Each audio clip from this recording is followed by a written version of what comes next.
जय माँ भगवती परमेश्वरी।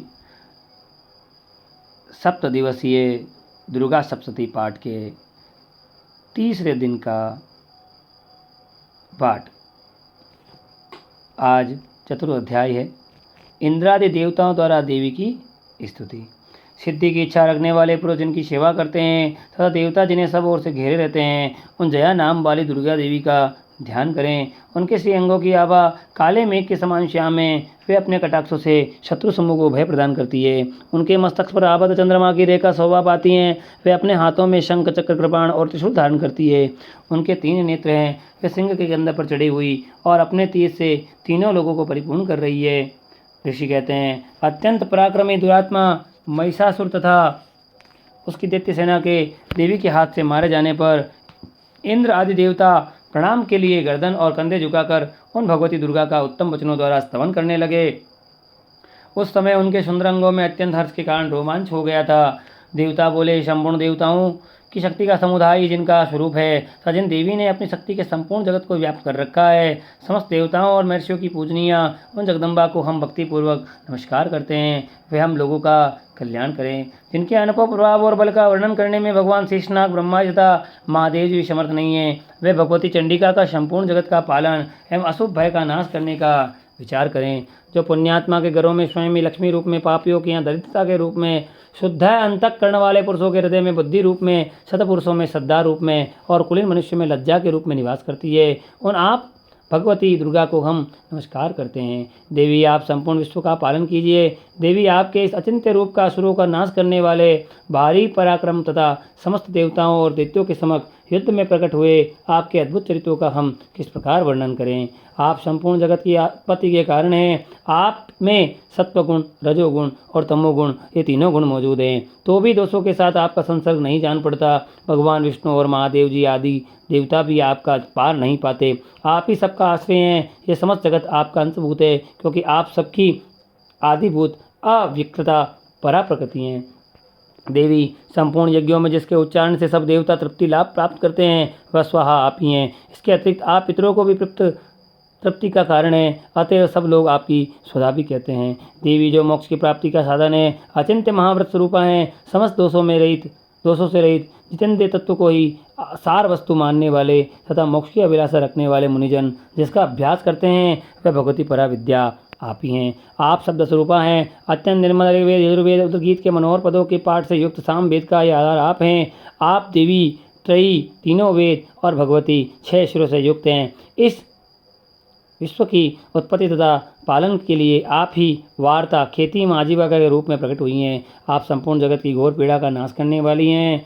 देवी, जिसे समस्त शास्त्रों के सार का ज्ञात होता है, वह मेधा शक्ति आप ही हो। दुर्गम भवसागर से पार उतारने वाली नौका रूप दुर्गा देवी भी आप ही हैं। आपकी ही कहीं भी आसक्ति नहीं है। मेटप के शत्रु भगवान विष्णु के वक्षस्थल से एकमात्र निवास करने वाली भगवती लक्ष्मी तथा भगवान चंद्रशेखर द्वारा सम्मानित गौरी देवी भी आप ही हैं। आपका मुखमंद मुस्कान से सुशोभित निर्मल पूर्ण चंद्रमा के बिंब का अनुकरण करने वाला और उत्तम सुमन की मनोहर कांति से कमनीय है, तो भी उसे देखकर महिषासुर को क्रोध हुआ और सहसा उसने उस पर प्रहार कर दिया। ये बड़े आश्चर्य की बात है।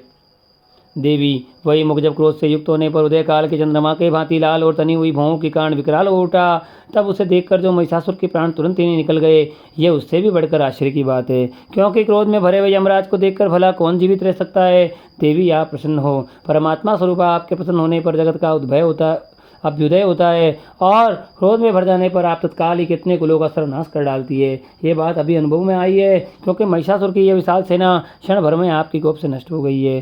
सदा अभ्युदय प्रदान करने वाली आप जिन पर प्रसन्न रहती हैं, वे ही देश में सम्मानित है। उन्हीं को धन और यश की प्राप्ति होती है। उन्हीं का धर्म कभी शिथिल नहीं होता है। वे ही अपने हष्टपुष्ट स्त्री पुत्र और मृत्यु के साथ धन्य माने जाते हैं। देवी, आपकी कृपा से पुण्यात्मा पुरुष प्रतिदिन अत्यंत श्रद्धापूर्वक सदा सब प्रकार के धर्मानुकूल कर्म करता है और उसके प्रभाव से सर्वलोक को जाता है। इसलिए आप तीनों लोकों में निश्चय ही मनोवांछित फल देने वाली हैं। माँ दुर्गे, आप स्मरण करने के पर प्राणियों का भय लेती हैं और सदा स्वस्थ पुरुषों द्वारा चिंतन करने पर उन्हें परम कल्याण में बुद्धि प्रदान करती हैं।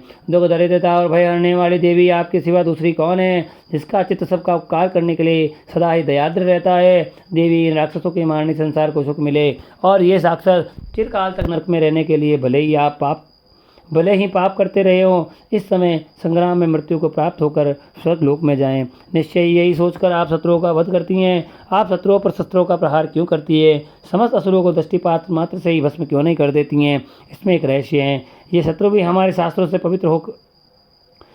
पवित्र होकर उत्तम लोकों में जाए। इस प्रकार उनके प्रति भी आपका विचार अत्यंत उत्तम रहता है। खड़क के तेज पुंज की भयंकर दीप्ति से तथा आके त्रिशूल के अग्रभाग की घनीभूत प्रभा से चौंधिया करियों वसुरों की आंखें फूट नहीं गई। उसमें कारण यही था कि वह मनोरश्मि से युक्त चंद्रमा के समान आनंद प्रदान करने वाले आपके इस सुंदर मुख का दर्शन करते थे। देवी, आपका शील दुराचारियों के बुरे बर्ताव को दूर करने वाला है। साथ ही ये रूप ऐसा है जो कभी चिंतन में भी नहीं आ सकता, जिसकी कभी दूसरों से तुलना भी नहीं हो सकती।